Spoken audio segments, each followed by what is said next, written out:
Good morning everyone. जो कल का क्लास था उसमें अपने पढ़ा था mole concept and molar mass. क्या है mole? 1 mole is equal to 1 mole is equal to कोई भी सब्सटेंस में यूनिट है मोल और उसका सिंबल जो है MOL। 1 mole is the amount of substance that contain, your definition, that contain as many particles as there are the atoms in 12 gram of carbon atom। मतलब 1 मोल में जो नंबर ऑफ एटम्स कैलकुलेट किए थे वो उसका answer आया था 6.022 into 10⁻23। तो परमानेंट याद रखो, कोई भी सब्सटेंस हो अगर उसमें आयंस प्रेजेंट है, एटम्स प्रेजेंट है, मॉलिक्यूल प्रेजेंट है या इलेक्ट्रॉन्स प्रेजेंट है तो 1 mole is equal to 6.022 into 10⁻23 particles. फिर पार्टिकल एटम भी हो सकते हैं, मॉलिक्यूल्स भी हो सकते हैं, आयंस भी हो सकते हैं, इलेक्ट्रॉन्स भी। यानी जब भी कभी रिएक्शन लिखा होता है, रिएक्शन में जो कोएफिशिएंट 1 है मतलब उतने पार्टिकल्स होते हैं, कोएफिशिएंट 2 रहते हैं उसको आप 2 से मल्टीप्लाई करोगे जो रहेगा वो। तो 1 मोल is equal to 6.022 into 10⁻23 particles लिख रहा मैं। पार्टिकल इसलिए इट में बी एटम्स और मॉलिक्यूल्स और आयंस और इलेक्ट्रॉन, कोई भी सब्सटेंस के। अब 1 मोल की वैल्यू कितनी, अगर उसका वेट पूछा किसी ने आपको 1 मोल का वेट कितना होगा, what is the weight of 1 mole of mass of 1 mole of any, तो सीधा सीधा परमानेंट फिर से ये भी याद रखो 1 mole is equal to its molecular weight. अगर एटम होगा तो एटॉमिक वेट, मॉलिक्यूल होगा तो मॉलिक्यूलर वेट। जैसे water, 1 mole of water is equal to 1 mole water का मतलब यहाँ पे कोएफिशिएंट 1 है तो ये 1 मोल हो गया। उसका वेट कितना आएगा, उसका मास कितना आएगा, सीधा सीधा उसका मॉलिक्यूलर वेट, 2 हाइड्रोजन है, हाइड्रोजन का 2, ऑक्सीजन का 60, that is 18 gram is equal to 1 mole. और 1 मोल वाटर में 18 ग्राम वाटर में कितने वाटर के मॉलिक्यूल्स रहेंगे, तो वाटर के मॉलिक्यूल कितने होंगे उसमें 6.022 इंटू 10⁻23 वाटर के मॉलिक्यूल्स रहेंगे 1 मोल में, याद रखो। तो 1 mole is equal to its molecular weight that equal to 6.022 into 10⁻23 particle, या उसी को आप एवोगाड्रोस कांस्टेंट या एवोगाड्रोस नंबर भी बोल सकते हैं। तो परमानेंट याद रखो ये नंबर 1 मोल की वैल्यू है।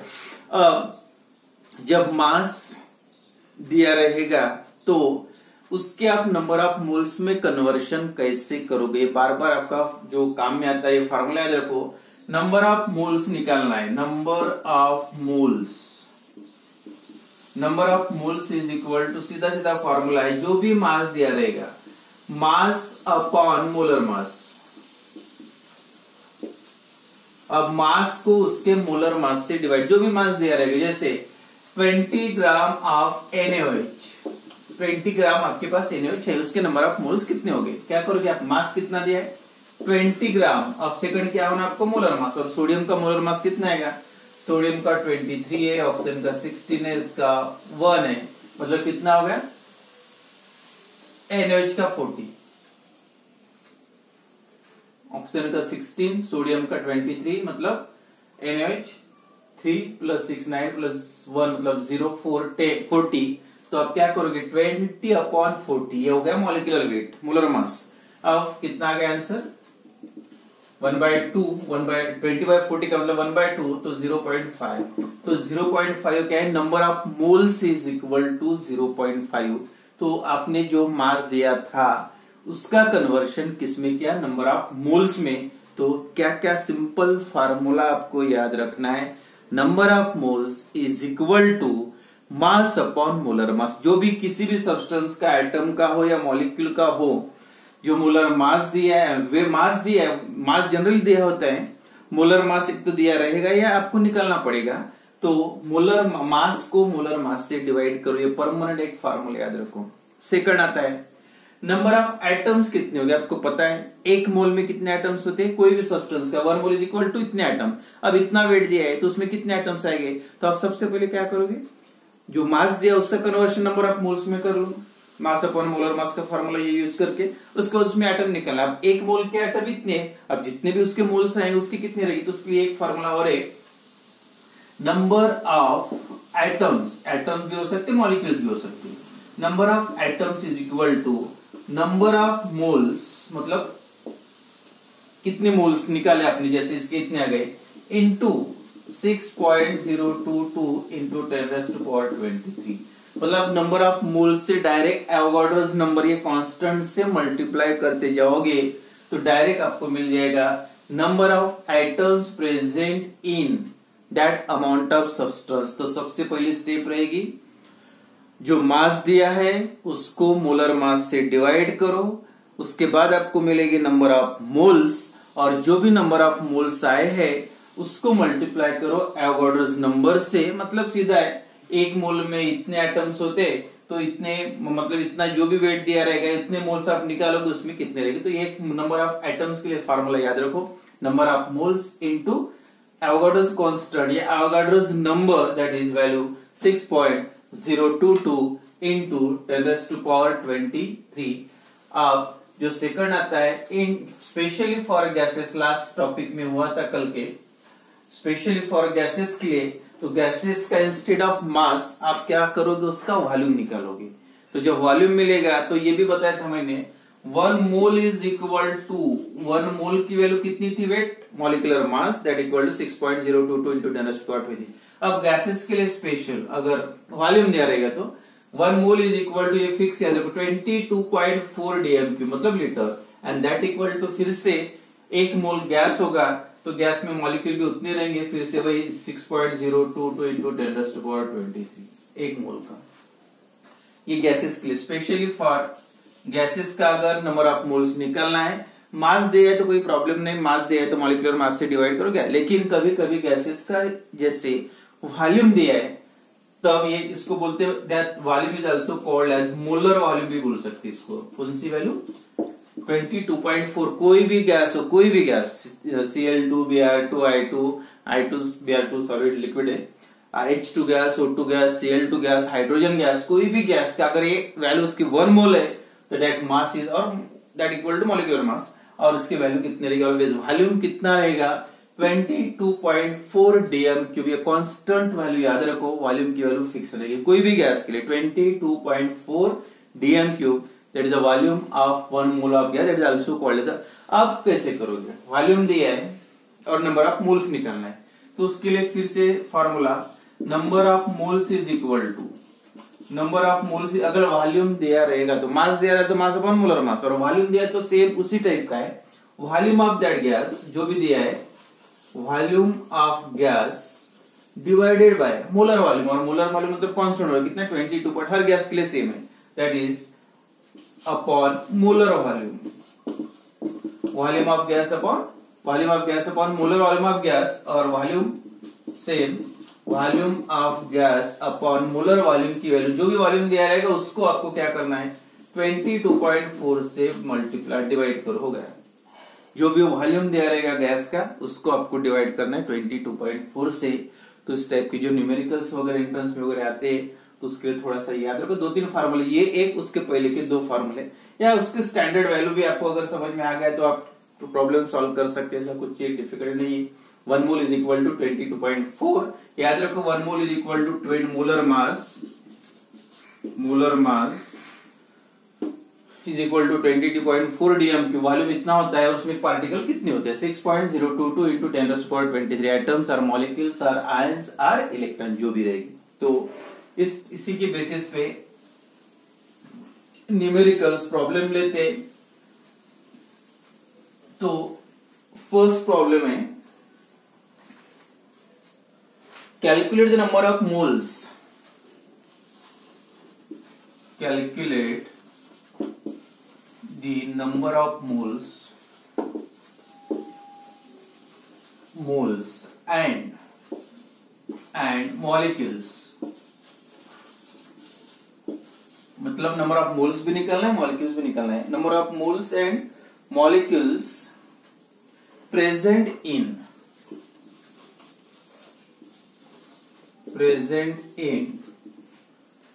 5.6 gram of urea, present in 5.6 gram of urea. Urea का फार्मूला है NH2CONH2। ये यूरिया का मॉलिक्यूलर वेट के लिए फार्मूला दिया है। सबसे पहले प्रॉब्लम पहले समझ लो, कोई भी न्यूमेरिकल सॉल्व करते time calculate the number of moles, और इतना क्लियर है वेट दिया है ग्राम में, तो नंबर ऑफ मोल्स निकालना है। तो सबसे पहले जो अभी इसके पहले मैंने बताया था formula, number of moles is equal to mass upon molar mass. Mass दिया है, आप ये कैलकुलेट करके मॉलिक्यूलर मास निकाल सकते हो। गया पहले पार्ट का आंसर नंबर ऑफ मोल्स। अब सेकंड आता है मॉलिक्यूल्स प्रेजेंट इन, और मॉलिक्यूल्स कितने, अब एक मोल में कितने होते हैं 6.022 इंटू 10⁻23। अब इसमें कितने रहेंगे उसके लिए भी फार्मूला बताया था, number of molecules is equal to number of moles into 6.022 into 10 हो गया 2 नंबर में। तो सबसे पहले क्या करोगे, कैसे सॉल्व करोगे प्रॉब्लम, मास ऑफ यूरिया कितना दिया है, mass of urea is equal to 5.6 gram, then molar mass of urea. अब यूरिया का मॉलिक्यूलर वेट कितना है, molar mass of urea is equal to, calculate करो तो 2 नाइट्रोजन, नाइट्रोजन का 14, 2 इंटू 14 प्लस हाइड्रोजन ये दो मतलब 4 इंटू 1, हाइड्रोजन का 1 है, हाइड्रोजन कितने, ये 2 और ये 4 हो गए, प्लस अब कौन सा बचा है कार्बन, कार्बन का है एटॉमिक वेट 12, एक ही है, ऑक्सीजन भी एक ही है 16, कितना होगा 28 प्लस 4 प्लस 12 प्लस 16, और ये टोटल आ जाती है दैट इज 0 और 60 ग्राम। तो ये हो गया यूरिया का मोलर मास, ये 60 ग्राम और मास कितना था 5.6 ग्राम। अब पहला आंसर मिल जाए आपको, कौन सा फार्मूला जो बताया था, number of moles is equal to mass upon molar mass. तो फर्स्ट आंसर निकालो, number of moles is equal to mass upon molar mass,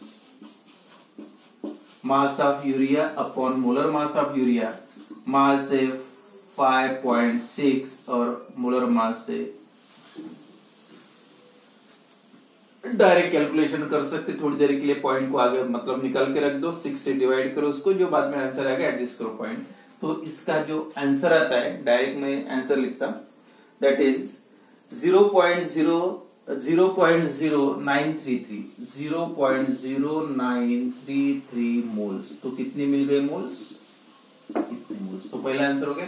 calculate the number of moles. अब सेकंड आपको निकालना है नंबर ऑफ मॉलिक्यूल्स। अब number of molecules के लिए formula जो बताया था, number of moles into Avogadro's number. तो ये पहला पार्ट, और सेकंड अगर कैलकुलेट करना है नंबर ऑफ मॉलिक्यूल्स, तो number of molecules is equal to number 2, second part, number of molecules is equal to number of moles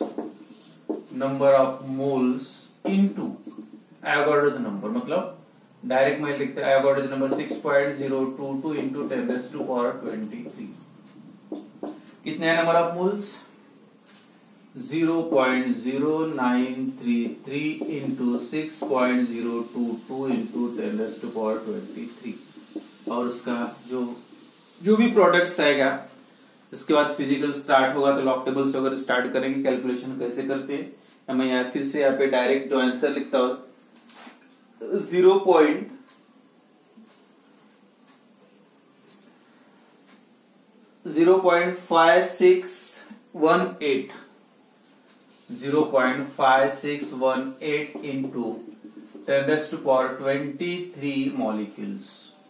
कितने हो गए मॉलिक्यूल, सीधा मल्टीप्लाई करना है 0.5618 इंटू 10⁻23 मॉलिक्यूल्स प्रेजेंट इन। तो जो वेट दिया था उतने ग्राम यूरिया में कितने मॉलिक्यूल प्रेजेंट होते हैं, दैट इज, या थोड़ा रियलाइज भी कर सकते, जैसे 23 है, अगर यही वैल्यू आप ऐसे भी लिखे 5.618, एक डेसिमल पॉइंट थोड़ा बढ़ा दो, तो तो ये कम हो जाएगा, मतलब ये बढ़ जाएगा अगर इसको बढ़ा दे।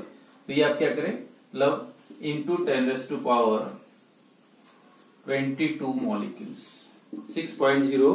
5.618 इंटू 10⁻22 मॉलिक्यूल्स। तो इस टाइप से आप नंबर ऑफ मोल्स निकालना है या नंबर ऑफ मॉलिक्यूल्स निकालना है तो डायरेक्टली कैलकुलेट कर सकते। बस दो फॉर्मूले, नंबर ऑफ मोल्स के लिए मास upon molar mass and number of molecules के लिए number of moles into Avogadro's number, और एवोगाड्रोस नंबर मतलब 6.022 इंटू 10⁻23। तो ये एक प्रॉब्लम हो गया। इसके बाद कल लेंगे 2-3 प्रॉब्लम्स और